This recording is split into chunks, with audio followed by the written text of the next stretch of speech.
안녕하세요. 평양정보통입니다. 오늘은 조금 충격적인 이야기를 들려드리려고 합니다. 북한과 중국의 사이가 좋다는 이야기는 누구나 다 알고 있는 사실인데요. 하지만 실상은 사이가 점점 뒤틀리고 있다는 정황들이 보이고 있다고 합니다. 심지어는 중국에서 탈북자들을 북송하지 않기도 한다는 이야기도 있는데요. 오늘 사연으로 인해 정확한 정황을 확인할 수 있게 되었습니다. 오늘 사연을 보내주신 경민 씨 또한 보위부 간부로 일하며 중국이 탈북자들을 북송하지 않는다는 이야기를 들으셨다고 합니다. 처음에는 믿지 못했지만 갈수록 사람들의 탈북이 많아지는 것을 보며 믿을 수밖에 없게 되었다고 합니다. 하지만 이런 북한 주민들의 대거 탈북으로 인해 많은 끔찍한 일들이 일어났고 다급해진 김정은의 공포 통치에 질린 경민 씨 역시 탈북을 감행했다고 하는데요. 경민 씨가 직접 겪은 이번 사연을 통해 정말 그 소문들이 사실인지, 그리고 대체 김정은이 얼마나 잔인한 짓을 저지른 것인지 함께 들어보겠습니다. 안녕하세요. 저는 남한으로 귀순한 지 1년이 다 되어가는 박경민이라고 합니다. 제가 이 이야기를 생각보다도 이렇게나 더 빠르게 이야기할 수 있는 기회가 올 것이라고는 상상도 하지 못했습니다. 저와 저희 가족에게는 깊은 상처를 남긴 끔찍한 일이었기 때문이죠. 하지만 북한에서의 실상을 알리기 위해 힘들게 탈북한 만큼 용기를 내어 저희 아픈 기억을 끄집어내어 이렇게 사연을 보내게 되었습니다. 큰 용기를 낸 만큼 꼭 끝까지 들어주시길 바랍니다. 저는 북한에서 보위부에서 일을 했었습니다. 어렸을 때부터 평양에서 태어나 엘리트 코스를 밟아왔던 저는 특수부대, 폭풍군단 부대에서 근무를 하고 있었죠. 폭풍군단은 북한 각지에서 선발된 우수한 장병들로 구성된 특수부대로 중국과의 국경지대에서 마약 밀매, 밀수, 탈북, 한국 드라마 등 외국 정보를 유입시키는 비사회주의 행위를 단속하는 임무를 맡고 있습니다. 하지만 요즘 들어 뭔가 이상한 기운이 감도는 것이 느껴졌습니다. 알 수 없는 이상한 소문들이 퍼지기 시작했거든요. 처음에는 그저 스쳐 지나가는 뜬 소문 정도로만 여겼습니다. 너무나도 허무맹랑한 이야기였으니까요. 국경을 넘어간 사람들의 이야기라면 대부분 비극으로 끝나는 게 보통이지 않습니까? 중국 공안에 잡혀 북송돼 탈북자라는 낙인이 찍히는 그런 비극 말입니다. 그리고 그게 제가 알던 탈북자들의 운명이기도 했고요. 그런데 언제부턴가 다른 이야기들이 들려오기 시작했습니다. 처음에는 믿기 힘들었어요. 중국에서 탈북자들을 환영한다는 소문이었습니다. 그래서 저는 당연히 헛소문이라 생각했습니다. 하지만 그 소문은 생각보다 빠르게 퍼져나가기 시작했습니다. 소문은 처음에 장마당 구석에서 몇몇 아주머니들의 속삭임으로 시작됐습니다. 그러다 점차 주민들의 입에서 입으로 옮겨 다녔어요. 배급소 앞 줄에서 공장의 휴식 시간에 이 이야기가 오갔죠. 들었어? 중국에 간 애경의 딸 소식 말이야. 아, 그애 잡혀서 고생한대. 아니야, 오히려 잘 산대. 중국 농촌 총각이랑 결혼해서 먹는 건 걱정 없이 산다더니. 이런 대화가 여기저기서 들려오기 시작하더니 나중에는 점점 더 구체적인 이야기들이 나오기 시작했습니다. 우리 조카 친구 오라버니가 말하길 중국 동북부 지역에선 일할 사람을 찾아 헤맨대. 정말? 그럼 우리 같은 사람들도 받아준다는 거야? 그럼 게다가 월급도 여기보다 몇 배는 더 준다던데. 이렇게 소문은 눈덩이처럼 불어나기 시작했습니다. 한 사람의 이야기는 여러 사람에게로 퍼져나갔죠. 심지어 어떤 이들은 중국에서 보내온 편지나 사진을 봤다고 주장하기도 했습니다. 물론 진위를 확인할 순 없었지만 그것만으로도 사람들의 마음을 설레게 하기에 충분했죠. 이런 이야기들은 주민들의 희망이 되었습니다. 굶주림에 지친 사람들에게는 한 줄기 빛과도 같았죠. 하지만 동시에 위험한 불씨이기도 했어요. 체제에 대한 의심과 불만이 그 속에 숨어 있었으니까요. 소문은 점점 더 대담해졌고 이제 아예 이야기하는 사람들도 생겼죠. 여기서 굶어 죽느니 차라리 가보는 게 나을 수도 있지 않을까요? 맞아요. 우리 아이들한테도 기회를 줘야 하지 않을까요? 우연히 이런 이야기를 듣게 될 때마다 저는 가슴이 철렁 내려앉는 것만 같았습니다. 이건 명백한 체제 비판이었고 막아야 할 위험한 생각들이었습니다. 하지만 한편으로는 그들의 절박함이 이해가 되기도 했습니다. 하지만 소문은 여기서 그치지 않았습니다. 나중에는 구체적인 탈북 방법까지 공유되고 있다는 이야기까지 들리기 시작하더군요. 어느 지역이 경비가 허술한지, 어떤 시간에 움직여야 하는지, 심지어 중국 쪽 연락처가 누구인지까지. 이 정도 되니 더 이상 소문이라고 하기도 어려울 정도였습니다. 하나의 지하 정보망이 형성된 거죠. 저는 이 모든 것을 지켜보며 깊은 고민에 빠졌습니다. 이게 과연 막을 수 있는 건가? 아니, 막아야 하는 건가? 그리고 만약 이 소문들이 사실이라면 우리는 지금 정말 옳은 길을 가고 있는 걸까? 이런 질문들이 제 마음속에서 끊임없이 맴돌았습니다. 그렇게 날이 갈수록 상황은 더욱 긴박해졌습니다. 집단 탈북이 실제로 일어나기 시작한 겁니다. 처음에는 국경 지역 두 곳에서 소규모로 시작됐습니다. 한 가족이 밤중에 몰래 강을 건너려다 붙잡혔고 젊은이 몇 명이 함께 철조망을 넘으려다 발각된 시기였죠. 하지만 이런 시도들이 점점 더 빈번해지고 시작했습니다. 경민동무 어젯밤에 또 9명이 잡혔다더군요. 젊은 부부와 그들의 어린아이들 그리고 노부모가 함께 계획을 세웠다고 하더군요. 이 소식을 들었을 때 저는 정말 충격을 받았어요. 이전의 소규모 시도들과 차원이 달랐거든요. 두 가족이 함께 탈북을 시도했다는 건 이제 개인이나 가족 단위를 넘어서 더 큰 규모의 움직임이 시작된다는 신호였고, 게다가 노인부터 어린아이까지 모든 세대가 포함됐다는 점도 심각성을 더했어요. 이런 보고를 들을 때마다 제 가슴은 더욱 무거워졌습니다. 그들이 왜 목숨을 걸고 탈출을 시도하는지 점점 더 이해가 갔거든요. 가족 전체가 함께 떠나기로 결심했다는 건 그만큼 여기서의 삶이 절망적이라는 뜻이니까요. 하지만 동시에 이들을 막아야 하는 게 제 임무였습니다. 어느 날 밤 직접 탈북 시도 현장을 목격하게 됐습니다. 강가 순찰 중이었는데 어둠 속에서 여러 개의 그림자가 움직이는 게 보였죠. 심장이 빠르게 뛰기 시작했어요. 그들을 붙잡아야 한다는 의무감과 그냥 못 본 척해야 한다는 양심의 갈등이 순간적으로 일어났죠. 결국 저는 제 임무를 수행했습니다. 그들을 붙잡았고 본부로 데려갔습니다. 총 6명이었어요. 젊은 부부와 초등학생으로 보이는 두 아이들, 그리고 연로해 보이는 노부부. 그들의 절망에 찬 눈빛은 제 마음에 깊은 상처를 남겼습니다. 살려주세요. 우리 아이들만이라도 부모님만이라도. 결국 그날 밤 저는 잠을 이루지 못했어요. 제가 한 일이 과연 옳은 것인지, 이게 정말 우리 조국을 위한 길인지 끊임없이 고민했죠.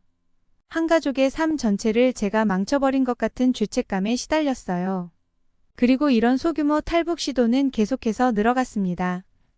우리가 한 명을 잡으면 다른 곳에서 2명이 시도했고, 우리가 한 지역을 막으면 다른 지역에서 구멍이 뚫렸어요.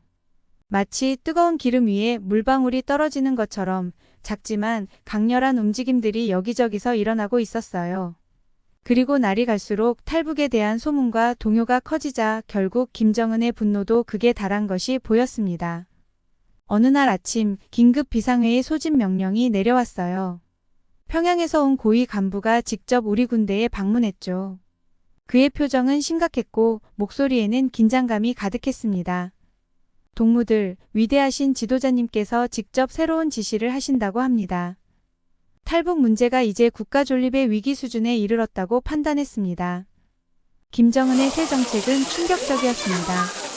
국경 통제 강화, 탈북자 가족 3대 처벌, 탈북 정보 미신고자 처벌, 공개 처형 확대, 그리고 보위부 요원들에 대한 극단적인 상벌 제도 도입 등이었어요.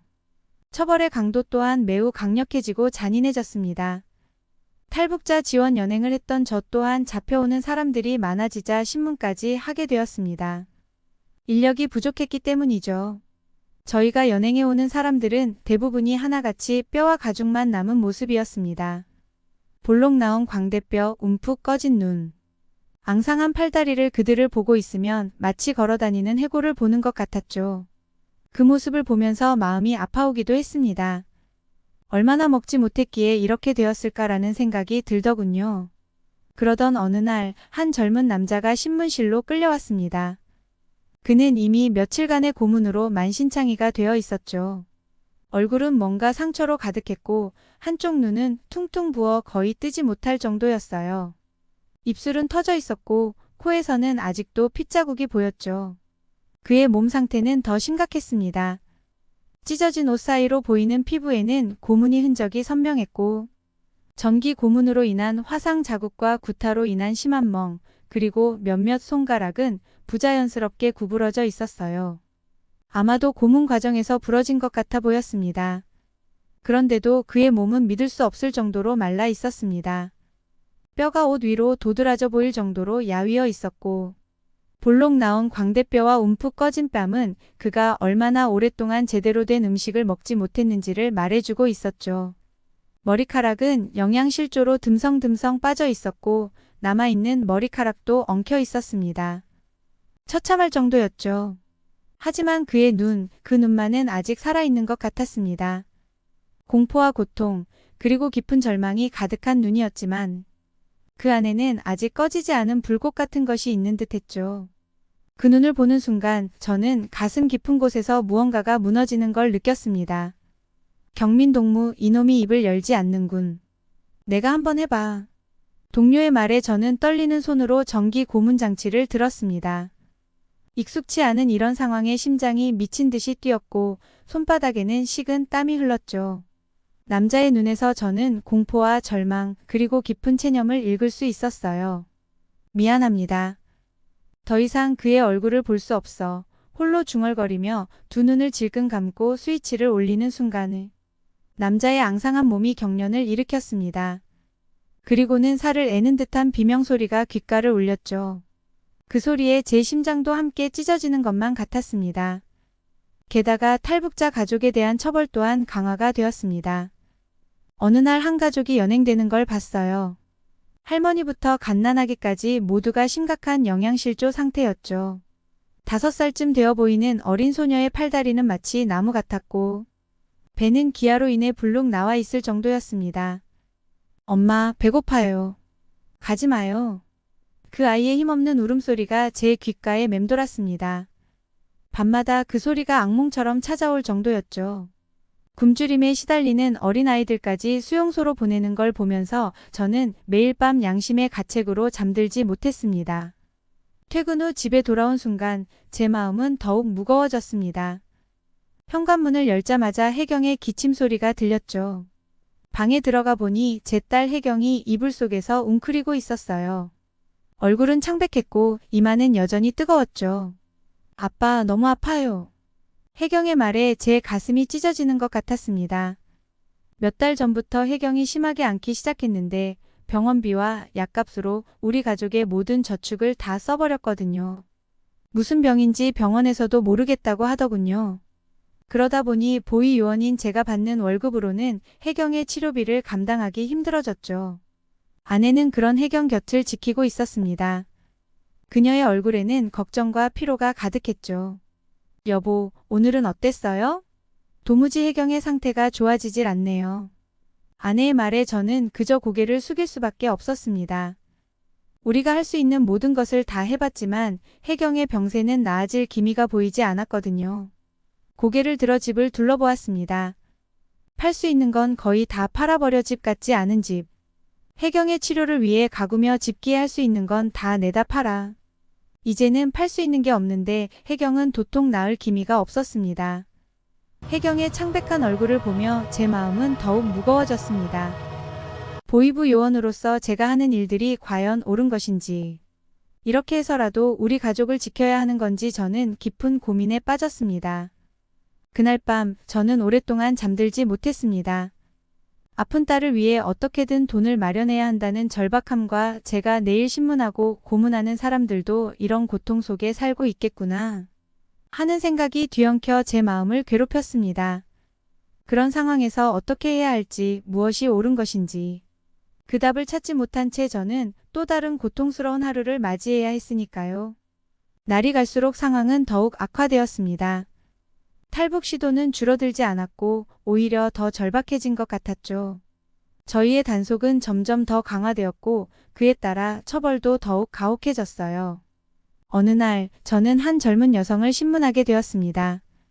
심지어 그녀는 임신 중이었죠. 그녀는 남편을 여의고 뱃속의 아이를 위해 더 나은 삶을 찾아 탈북을 시도했다고 했습니다. 그 말을 들으면서 저는 혜경의 얼굴이 떠올랐어요. 만약 혜경이 이 여성의 상황이었다면 그 생각에 저는 온몸에 전율이 흘렀습니다. 당신 그 아이를 위해서라도 여기 남아야 하지 않겠어? 우리 조국이 어려움을 겪고 있지만 곧 좋아질 거요. 제 입에서 나온 말이었지만 사실은 저 자신도 그 말을 믿지 않았습니다. 그리고 저희 말에 그녀의 눈에 고인 눈물을 보며 제 마음은 더욱 아파왔습니다. 마음속 어딘가가 무너져 내리는 것을 느꼈어요. 신문이 끝나고 그녀가 끌려나가는 모습을 보며 저는 문득 이런 생각이 들었습니다. 우리가 지키려는 이 체제가 과연 이렇게나 많은 희생을 감수할 만한 가치가 있는 걸까? 이런 의문이 머릿속을 맴돌았지만 저는 그저 고개를 저으며 그 생각을 떨쳐내려 했습니다. 저는 혜경을 생각해서라도 일을 이어나가야만 했으니까요. 그러던 어느 날 제 동료 중 한 명인 우성이 갑자기 사라지는 일이 생겼습니다. 처음에 저는 우성이 단순히 병가를 냈다고 생각했지만 며칠이 지나도 소식이 없자 여러 소문이 돌기 시작했어요. 들었어. 우성이 가족들을 데리고 탈북했대. 그 말을 듣는 순간 저는 머리가 어지러워졌습니다. 일하던 동료가 그것도 보이부 요원이 탈북을 했다니 이건 정말 상상도 못한 일이었으니까요. 이 사건 이후 우리 내부의 감시도 더욱 강화되었어요. 이제는 동료도 상관도 믿을 수 없게 되었죠. 모두가 서로를 의심하는 분위기 속에서 저는 점점 더 고립감을 느껴갔습니다. 그러던 어느 날 제 상관이 저를 불렀습니다. 경민, 자네에게 특별한 임무를 맡기겠네. 자네의 충성심을 제대로 증명할 기회야. 저는 긴장된 마음으로 상관의 말을 들었습니다. 그리고 그가 내린 명령은 저를 더욱 큰 혼란에 빠뜨렸습니다. 최근 탈북한 동료의 가족들을 체포하고 신문해. 그들이 동조했을 가능성이 높아 자네가 직접 맡아주게. 그 순간 저는 숨이 막히는 것만 같았습니다. 제가 알고 지내던 동료의 가족들을 그것도 아무런 증거도 없이 체포하고 신문하다니 이건 정말 제가 감당하기 힘든 임무였습니다. 그날 밤 저는 또다시 잠들지 못했어요. 혜경의 병세는 여전히 나아지지 않았고 아내의 얼굴에는 걱정의 주름이 깊어져만 갔죠. 이대로 가다가는 우리 가족도 우리나라도 파멸할 것만 같았습니다. 이게 정말 옳은 걸까? 내가 하는 일들이 과연 우리 가족과 민족을 위한 것일까? 날이 갈수록 제 마음속 갈등은 깊어져만 갔어요. 보위부 요원으로서의 의무와 한 인간으로서의 양심 사이에서 저는 점점 더 괴로워졌다. 매일 밤 잠자리에 들 때마다 그날 했던 일들이 악몽처럼 떠올랐습니다. 고문받는 사람들의 비명, 절망에 빠진 가족들의 울음소리. 이런 것들이 제 귓가에 맴돌았죠. 하지만 혜경을 위해 흔들릴 순 없었습니다. 대체 누굴 신문하는 건지 알 수 없지만 시키면 해야지 하며 평소처럼 출근을 했죠. 그런데 그날은 좀 분위기가 이상했습니다. 회색빛 건물로 들어서는 순간부터 뭔가 분위기가 심상치 않다는 걸 느꼈죠. 평소 시끌벅적하던 사무실이 이상할 정도로 조용했어요. 동료들은 모두 긴장한 표정으로 서로 눈치를 보며 속삭이고 있었습니다. 경민 동무 들었나? 우성이가 체포됐대. 옆자리의 동료가 조심스럽게 귓속말로 전해주었습니다. 그 순간 제 심장이 멈추는 것 같았죠. 뭐라고? 우성이가 왜? 무슨 제목으로? 탈북 준비를 했다더군요. 저는 너무나도 큰 충격을 받고 말았습니다. 우성이는 제 오랜 친구이자 동료였던 우리는 함께 저하고 함께 보위부에 들어왔죠. 우성이는 학창시절부터 서로의 꿈과 고민을 나누던 친구였기에 그가 체포되었다는 소식은 저에게 큰 충격이었습니다. 마치 제 가슴 한 구석이 무너져 내리는 것 같았죠. 그리고 얼마 후 상관이 저를 불렀습니다. 그의 표정은 심각했고 목소리에는 날이 서 있었죠. 경민 동무, 자네가 우성이를 신문하게. 하지만 저와 우성이는 바로 그 때문일세. 자네가 그를 잘 안다면 더 효과적으로 신문할 수 있을 거야. 자네의 충성심을 증명할 좋은 기회라고 생각했기에 저는 거절할 수가 없었습니다. 애초에 거절이라는 선택지는 저에게 주어지지 않았으니까요. 결국 저는 떨리는 발걸음으로 신문실로 향했습니다. 그리고 문을 열고 들어서는 순간 저는 주저앉을 뻔했습니다. 제 앞에 있는 사람이 정말 우성인지 의심이 들 정도였거든요. 그의 얼굴은 멍투성이었고 눈은 퉁퉁 부어 있었어요. 입술은 터져 있었고 셔츠에는 핏자국이 선명했고 눈물이 날 것만 같더군요. 우성아, 제 목소리에 우성이가 고개를 들었습니다. 그의 눈에서 절망과 공포 그리고 뭔가 다른 것이 보였어요. 경미냐, 결국 내가 왔구나. 그의 목소리는 쉬어 있었지만 또렷했습니다. 순간 우성은 제 예상을 완전히 뒤엎는 말을 하기 시작했습니다. 경미냐, 시간이 없어. 우선 해경 얘기부터 하자. 사실 내가 탈북을 준비하면서 알게 된 게 있어. 그러더니 우성이는 자신이 탈북 준비 과정에서 만난 의사를 통해 해경의 병에 대해 알아봤다고 했습니다. 우성이가 만난 그 의사의 말로는 해경의 병이 우리나라에서는 치료가 어렵지만 남한이나 다른 선진국에서는 치료가 가능하다고 하더군요. 우성이는 해경의 병에 대해 알고 있었고 저를 위해 해경에게 필요한 약들을 구해주기도 했었거든요. 저렇게 만신창이가 된 상태에서도 제 딸을 생각해주고 정보를 주려는 우성이를 보니 저는 마음이 아파 몸이 덜덜 떨려왔습니다. 제가 할 수 있는 게 아무것도 없다는 무력감 또한 저를 힘들게 했죠. 우성이를 당장이라도 풀어서 이곳에서 함께 나가고만 싶었습니다. 이런 제 마음을 아는지 모르는지 우성이는 계속해서 충격적인 이야기들을 털어놓았습니다. 우리가 믿어온 모든 것이 거짓이라고, 우리가 하는 일들이 잘못되었다고, 바깥 세상의 발전상과 우리나라의 실상을 비교하며 설명했죠. 경미냐, 넌 기억하지? 우리가 어렸을 때 함께 꿈꿨던 미래를 정의로운 세상을 만들겠다고 다짐했었잖아. 지금 우리가 하는 일은 그 꿈과는 너무나 달라. 하지만 아직 늦지 않았어. 아직 우리의 꿈을 되찾을 수 있어.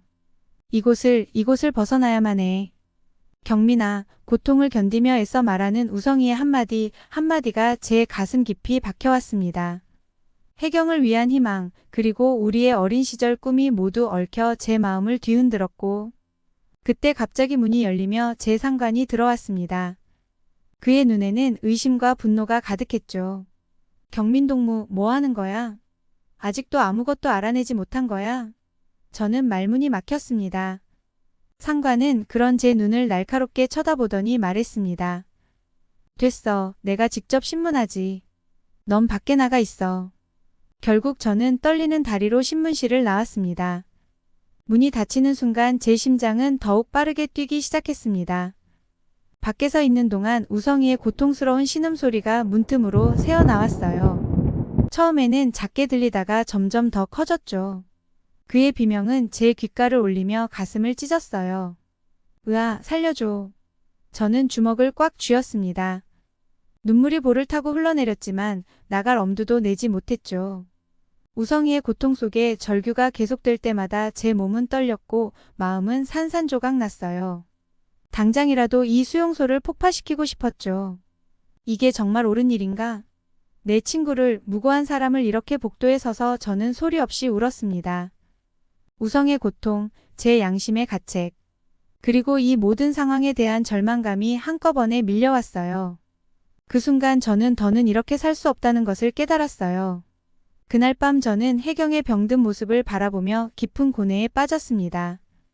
우성이의 말, 제가 목격한 끔찍한 현실, 그리고 사랑하는 딸의 생명이 제 마음속에서 충돌했고, 그리고 마침내 저는 결단을 내렸습니다.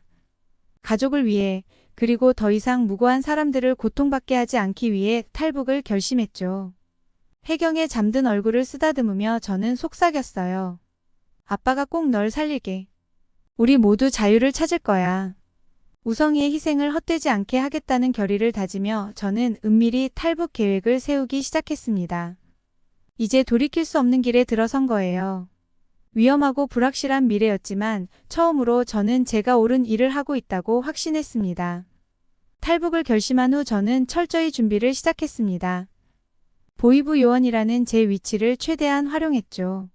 그리고 일부러 밤 늦게까지 사무실에 남아 비밀 문서들을 조사했어요. 국경 경비 일정, 감시 카메라의 사각지대, 순찰대의 경로들 꼼꼼히 파악했죠.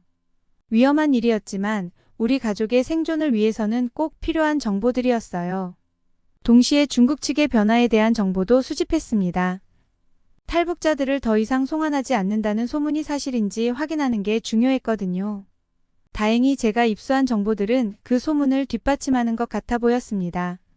하지만 가장 어려운 건 평소와 다름없이 행동하는 것이었습니다. 낮에는 여전히 충실한 보위부 요원으로 일해야만 했으니까요. 탈북자를 체포하고 신문하고 매 순간이 양심의 가책으로 괴로웠지만 의심을 살 순 없었기에 최대한 티를 안 내려고 했습니다. 그러면서 혜경의 치료 방법도 알아봤습니다. 저는 우성이가 말한 의사를 찾아내기 위해 노력했고 마침내 그와 비밀리에 연락할 수 있었죠. 그는 혜경의 상태를 듣고 남한에서 치료 가능하다는 걸 확인해줬어요. 이 소식은 저에게 큰 힘이 되었습니다. 물론 아내를 설득하는 일도 쉽지 않았습니다. 처음에 아내는 크게 놀라 저를 믿지 못했어요. 하지만 제가 알게 된 사실들, 혜경의 병을 치료할 수 있다는 희망, 그리고 우리가 처한 위험을 설명하자 점차 이해하기 시작했죠. 돈을 모으는 일 또한 중요했습니다. 저는 장마당에 물건을 공급하고 현금을 마련했습니다. 그리고 원래는 받지 않았던 뇌물도 받아서 모았어요. 물론 이 부분은 양심에 걸렸지만 이제는 생존이 더 중요했으니까 뭐든지 해야 한다는 생각뿐이었죠. 그렇게 준비를 마치고 드디어 탈북 날짜를 잡았을 때 예상치 못한 일이 벌어지고 말았습니다. 경민동무 큰일 났어. 북쪽 국경에서 수십 명의 주민들이 한꺼번에 탈북을 시도하려는 조짐이 보인다고 하더군요. 동료의 다급한 외침에 저는 가슴이 철렁 내려앉는 것만 같았습니다. 하지만 동시에 이게 기회라는 생각도 들었죠. 대규모 탈북 시도의 조짐은 우리 가족의 탈출에 완벽한 혼란을 만들어줄 수 있을 것 같았으니까요. 저는 알겠다고 당장 준비하겠다고 말한 뒤 몰래 집으로 향했습니다. 그리고 곧바로 탈출 준비에 뛰어들었죠. 여보, 지금이에요. 우리 지금 탈북해요. 우리는 서둘러 짐을 챙겼습니다. 혜경을 깨우고 밤색빛 어둠을 틈타 집을 빠져나왔죠. 거리는 이미 소란스러워기 시작한 상태였습니다. 국경까지 가는 길은 그야말로 악몽 같았습니다. 매 순간 발각될까봐 가슴이 떨렸죠. 하지만 행운이 저를 알고 있던 감시망의 허점을 이용해 무사히 강변까지 도착할 수 있었어요. 우리는 차가운 압록강물에 발을 담갔습니다. 그 순간 멀리서 고함 소리가 들렸죠. 총성이 울렸어요. 물속에서 튀어오르는 물보라가 보였죠. 그 순간 우리는 필사적으로 헤엄쳤습니다. 그리고 그곳에서 예상치 못한 도움의 손길이 나타났어요. 중국인들이 우리를 차에 태워준 것이었어요. 공안에게 잡혔다는 생각에 북송이 되는 건가 했지만 그들의 반응은 예상외였습니다. 우리가 보호해드리겠습니다. 그들의 말에 저는 안도의 한숨을 내쉬었습니다. 하지만 동시에 새로운 불안감이 엄습했습니다. 제 과거가 밝혀지면 어쩌지? 보위부 요원이었다는 사실이 알려지면. 그러나 제 걱정과는 달리 중국 당국자들은 오히려 제 과거에 관심을 보였습니다. 당신의 정보가 우리에게 매우 중요할 수 있습니다. 협조해 주시겠습니까?